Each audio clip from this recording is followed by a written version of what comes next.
Welcome back, dear viewers, to the RPG Imaginarium Halloween Edition, where here we seek to catalog the best traditional gaming stories the internet has to offer. Today, we got a story most commonly known as the tale of Reginald Ragin Reggie Dempsey.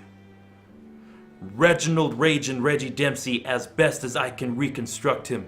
Age 32, height 6'1", weight 235 pounds. Attributes, sunk all my drawback points here. Strength 6, dexterity 5, constitution 5, intelligence 1, perception 2, willpower 5, life points 69, endurance points 53, essence 23. Qualities and drawbacks: hard to kill 5, nerves of steel 5, fast reaction time 2, charisma 5. He's dumb, but the motherfucker is filled with the burning spirit of willpower. Addiction to alcohol -4, honorable -3, attractiveness -1, taking a lot of punches to the face. Reckless -2.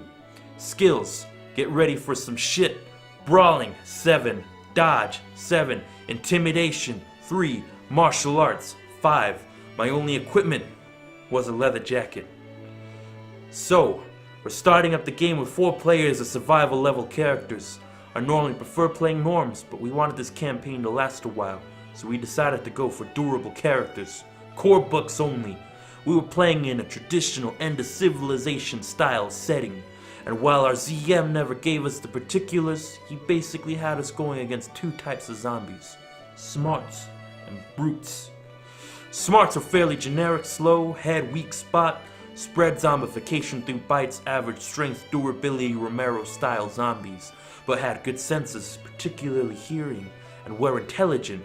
Just looking through the book and from memory, I'd say the ZM gave them animal cunning and teamwork, and them were a fuck ton of them. Brutes are pretty much the opposite. They had quick dead, leaping, climbing, strong like a bull, claws, and a motherfucking heart weak spot, but were dumb as shit and could be avoided unless there were smarts around to point you out to them. There also weren't as many of them. Basically, rare mutation of the disease caused it. Fairly typical stuff. We were starting off in the ruins of a city bombed to hell by the military and gangs of other survivors, and from there he basically ran a sandbox for us and just let us have fun. The other 3 players made characters with pretty good generalist spreads. Lots of handgun, rifle, stealth, survival, and that sort of stuff.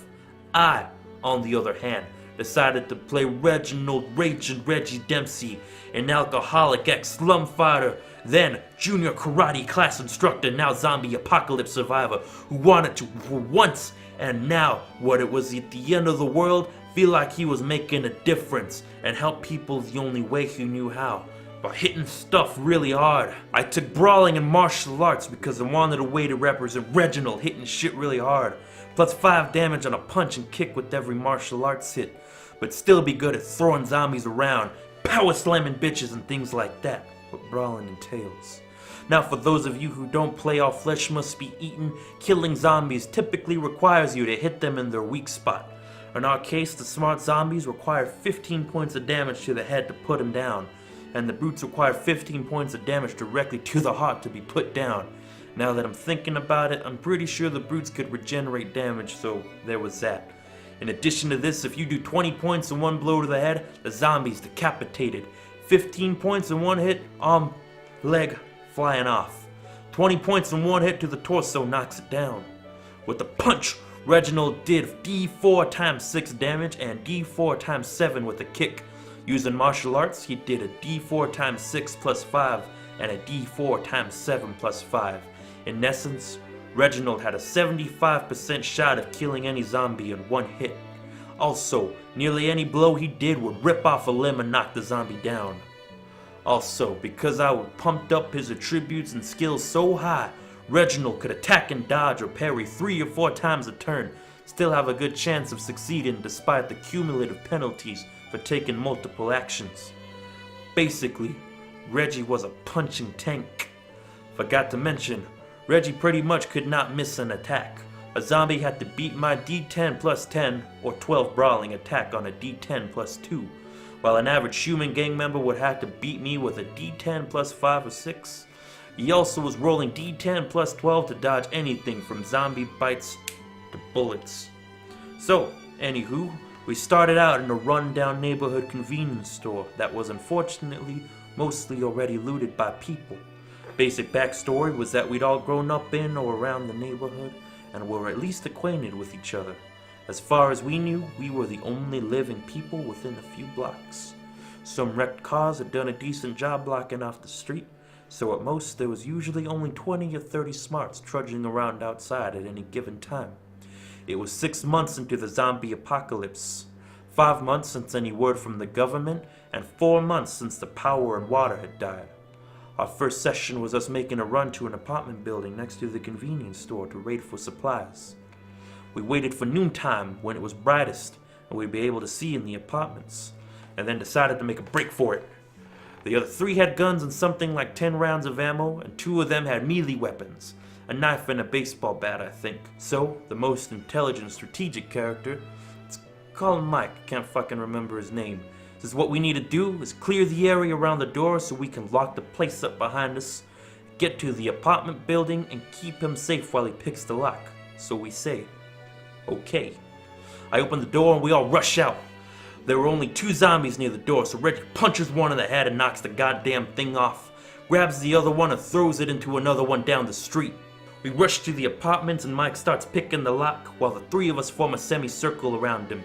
Now at this time we did not know that the smart zombies were smart.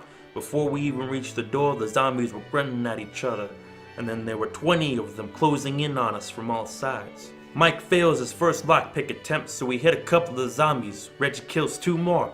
But then he succeeds and we get in, lock the door behind us, and breathe a sigh of relief. The ZM describes the place to us. There were a few totally desiccated corpses in the corner. Looked like they'd committed suicide. The whole place was dusty and reeked, and flies were buzzing around in the dim light filtering through cracked windows. The first floor is basically empty, though we find some room keys and some batteries for flashlights in the office.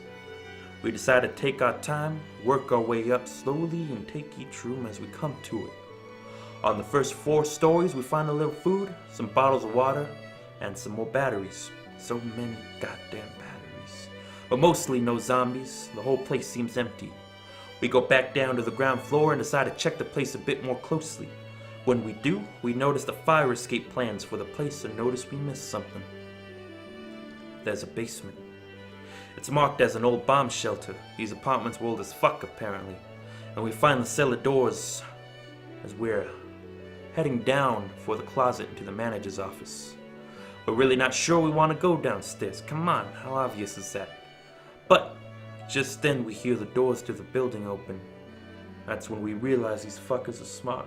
We shut the door to the office and I pushed a big old desk in front of it to slow them down, then said fuck it and we went downstairs. At the bottom of the stairs was another locked door, but luckily we found the key to it in the office. So we turned on our flashlights, opened the door, and went into a bloodbath. Apparently everyone in the building had run down to the shelter when the military started bombing, and some of them had been infected. There were 40 tightly packed zombies in the shelter, and they immediately rushed towards us, and one grabbed the door and pulled it all the way open. The others started retreating up the stairs, but Reggie, ever reckless, decided to stand his ground. Coming through the doorway 2 or 3 at a time, Reggie started punching and making motherfuckers drop.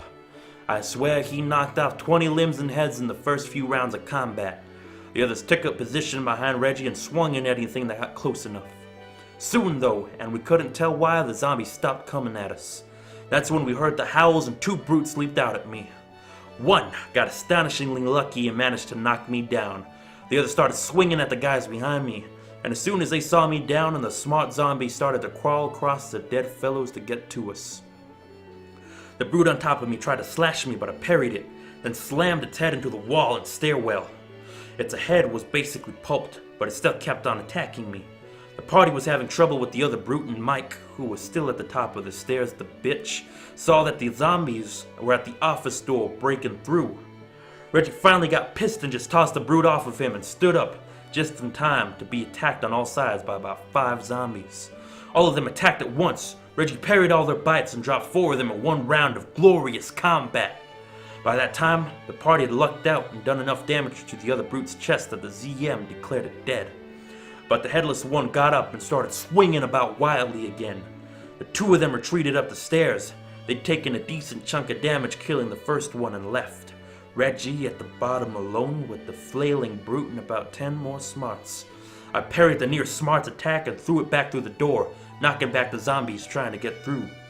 Reggie dodged a couple of spastic slashes and decided he'd had enough of the brute's douchebaggery and started punching the motherfucking fist of the North Star. He punched both of its arms and a leg off, leaving a torso with the leg impotently wiggling about around on the ground trying to actually do something. The others closed the door leading down the stairs. The other zombies had broken through. Mike estimated there were about 100 zombies pouring into the building and joined me. We went into the bomb shelter and made quick work of the remaining smarts. Then everyone breathed a sigh of relief. Thinking fast, Mike had us pile all the dead bodies out in the stairwell. The brute was still wriggling around and shut the door, locking it from the inside. We rested for a while, ate and drank some of the food and water we'd found, then started wondering what the hell we were going to do. At that point, we couldn't really fight our way out. Things would be too tightly packed out in the stairwell already, and even with the minimal odds, Mike knew Reginald would eventually get hit enough, and then everybody would be fucked. We looked around the shelter and saw it was technically just a huge room with concrete walls. There were some boxes of blankets and a lot of empty water bottles, but nothing else. We were stuck with about a day's worth of food and water. Everyone looked around the room more closely, and on one wall a character, basically a handyman type guy, let's call him Jim, noticed part of one wall was scratched up from blood and fingernails and the scratches by someone trying desperately to escape. He saw that the walls weren't really concrete, just plaster on top of thick wood panels. The ZM explained that since it was a pretty poor neighborhood, everything was pretty poorly built. At that point, we began to hear scratches on the door. What the fuck? How were they already here? They must have moved the bodies. But the fucking zombies, man. They opened the door. They're probably smart enough to pull dead bodies out of the way. Now, the door was wooden and cheap like everything else in the damn place, so we needed a plan fast. Mike started talking about how we could draw them into a corner maybe with some flashlights and fight our way out. Or maybe try to let a few zombies in at a time so we could kill them off. But the others, let's say the last player's name was Luke. Really wish I could remember the characters' names. That was when dumb Reginald Dempsey had an idea, spelled correctly, and declared his intention to punch the wall. Mike, you're gonna what? Reggie, we're gonna punch the wall. Maybe it'll break, we can get through. Mike, what the fuck, that's stupid, man. You're just gonna hurt yourself. Reggie, yeah, but you guys are already hurt. I don't want you guys to get killed. I don't want to ask you guys to risk your lives fighting again. Mike, fine, but me, out of character. Can I roll intimidate real quick? ZM, why do you want to do that? Me, I want to make a powerful speech. Intimidate is governed by willpower, which I had 5 of to convince them. ZM, fine, me. Succeeds. Reggie, now listen, you guys don't worry about a thing. I'm gonna punch this wall, and neither it's gonna break or my fist's gonna break. And if my fist does break, I've got another 1 and 2 feet. We're breaking out of here right now. The others nah. Okay, Reggie, you punch that fucking wall. Punched! Rolled real good, the entire wall collapses. Cheap ass old rotten wood. On the other side of the wall is the basement of the adjoining building and a dozen surprised smart zombies. With a cheer, Reginald charged and took them out. High on success, Reggie immediately went to the locked door leading out of the basement. Punched that too, knocking the whole damn thing right off its hinges. By that time, the others had gathered up all of our stuff and were right behind me. We quickly made our way up and out the front door of the building. The streets were clear. All the zombies had made their way to the first apartment. So we quickly closed the doors to both buildings, tied some wire from wrecked car around the door handles so they couldn't just be opened, piled much of our junk in the front of the doors as we could. Then we went back to our convenience store shelter, ate and drank, there were a few bottles of alcohol still in the store, and celebrated our great success. Next is a tale of how Reginald Ragin Reggie Dempsey did punch some dudes to save some other dudes. For doing so good in the first session, Reginald was awarded enough experience to raise his willpower to 6. I decided his impassioned speech and devotion to his comrades warranted it. A few sessions later, not much of great interest happened, though we did move to a new shelter a few blocks away in an inner city school, and I think I upped my intimidation a whole lot. We realized something was afoot. Mike noticed that there weren't many zombies shambling around as there usually were. It was a city of formerly 10 million people, so there shouldn't have been no shortage of things. And that whenever we saw a smart zombie, it seemed to be shambling northward. By this point, we had a pretty good grasp of how intelligent the smart zombies were, and we came to the conclusion that they were all trying to get at something, maybe a large group of survivors, so it might be a good idea to see what the deal was. We'd done a lot of looting by that point and had a good stock of food, supplies, and ammo. We moved out, being sure to lock and barricade all the doors behind us so we'd have a safe stronghold to come back to, and made pretty good time to the north side of the city. We had taken a tourist map from a gas station a while back, and when we were about 10 blocks south from a river running through the southern part of the city, we started hearing the moaning. By 5 blocks away, it was deafening. At that point, we decided to go up a fire escape and make our way across the rooftops so we wouldn't get surrounded in an alley or something. And then we saw 3 things. The river, a little island with 8 survivors stranded on it, and 20,000 zombies lining the river banks. We waved and flashed our flashlights down at them. It was in the evening by then. Managed to get their attention. Jim had the best sight. He was basically a party sharpshooter, and saw that they didn't look hurt, but that they didn't seem to have any food. We also saw that the zombies were anxious not to get in the water. The few we saw accidentally pushed in were quickly swept downstream. There was a deflated life raft that they were using for shade and shelter, so they must have been trying to float out of the city. We came away from the roof's edge and worked our way back a few buildings so we could hear each other without shouting. Then the debates began. Luke, well, they're fucked. Reggie, we should help them. Jim, I'm with Luke, man, they're fucked. Reggie, we should help them. Mike, there's really nothing we can do, Reggie. We can't get to them, and they can't get out even if we could. Silence all around. To Reggie, we should help them. So we talked about it, and they eventually conceded that we could at least do was try to get some food and water to them. The river was lined with zombies as far as we could see in either direction, and ranged from 10 to 30 bodies deep. We tried throwing some bottles of water to them with varying but generally poor success, and decided we couldn't waste what we had. Everyone else was ready to say fuck it, though Jim suggested we maybe shoot them to put them out of the misery. That's when Reggie had a reckless idea. Reginald had a backpack of food and water, so he went to the fire escape and climbed down. The others came with him. What if we pushed them into the river? Mike, we wouldn't be able to push in all of them, man. You'll just push yourself into them and get surrounded. Well, what if we pushed them in, a whole bunch of them at once? Jim, fucking hell, man. I don't know. Reggie looked around and saw that there wasn't much on the streets. A few trash cans, some wrecked cars, newspaper vendors, and some streetlights. Now I know it might seem like I play Reggie intelligently for somebody with an intelligence of 1. Really, he didn't have ideas very often, only when he really wanted to help people. Me, out of character.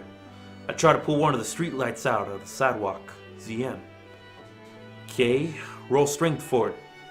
Reggie had a maximum lift capacity of 450 pounds, so after punching the concrete around a few times, he managed to uproot the light pole. He then turned and looked at the others. I'll be right back. He held the pole horizontally in front of him, ran down the streets, and then charged right into the backs of the pressed zombie horde, using the poke to push an area of them 20 feet across. About 100 zombies were pushing to the water. Then Reggie ran across the fallen ones and jumped in the water, swimming towards the island. So now Reggie's in the water, swimming to the island. He was untrained in swimming, but had good enough constitution that it was easy enough roll to make it anyways. He reaches the island, starts passing out food and water to the people. The zombies are too loud for us to really talk, but I shouted my name at them and they thanked me. Now the banks of the river were concrete walls that rose about 4 feet above the water's edge. The water was about 10 feet deep. As they ate and drank, I looked around and saw that the area I'd cleared was starting to fill back up with zombies. The other players decided to try and help me, so they led a little soiree at the zombies and got their attention, drawing enough away from the river.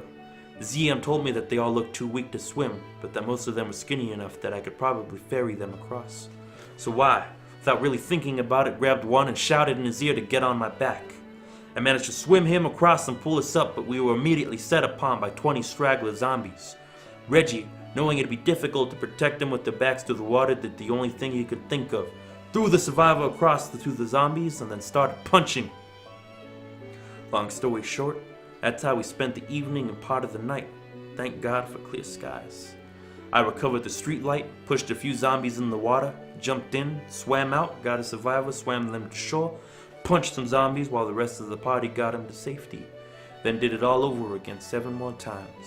We had to break a few times to fight off clever bastards that try to flank around us through the alleyways, but eventually we got all the survivors to shore and started making our way back to school.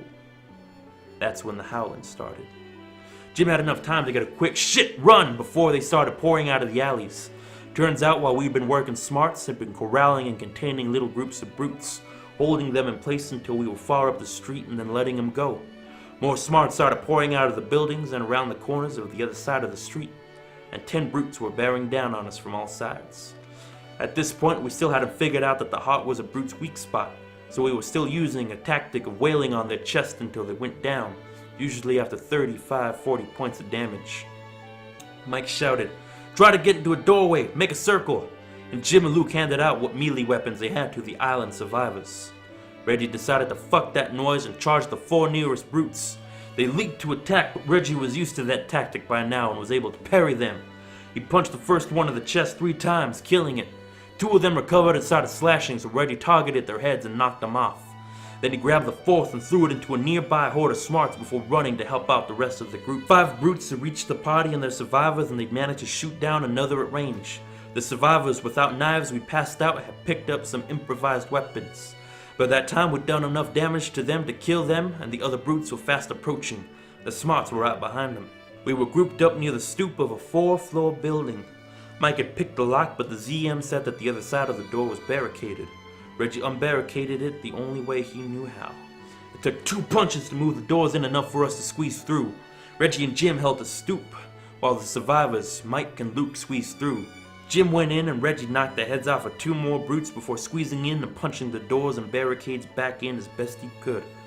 We didn't know the brutes' weak spot yet, but we did know that when they lost their heads they spazzed out and swung at everything nearby, so taking the heads off was a decent way to make an impromptu barrier against the weaker smarts. Now, there were probably 10,000 zombies on the other side of the river, and they were beating on the doors and windows, which also thankfully had been barricaded by former residents. We made our way to the top floor as quickly as possible, piled up as much furniture and junk as we could quickly find in the stairwell, then went onto the rooftops. Right into the waiting arms of a crap ton of brutes which could, unbeknownst to us, climb quite well.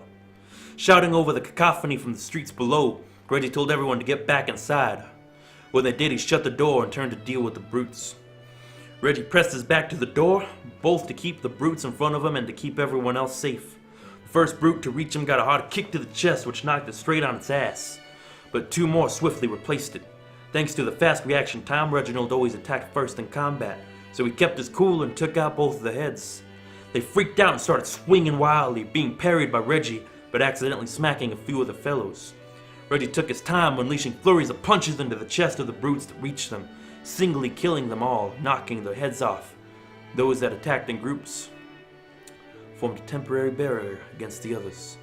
It took a few hits that penetrated the armor value of his leather jacket, but Reggie's life points were so stupidly high, their terrifying claws were like kitty scratches to him.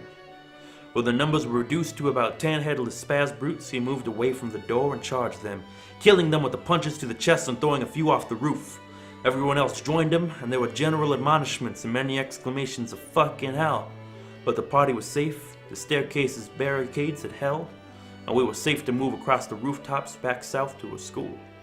At the time, in the dark, tired, and scared, none of us really noticed how many smarts there were on the rooftops of other buildings, watching us work our way south.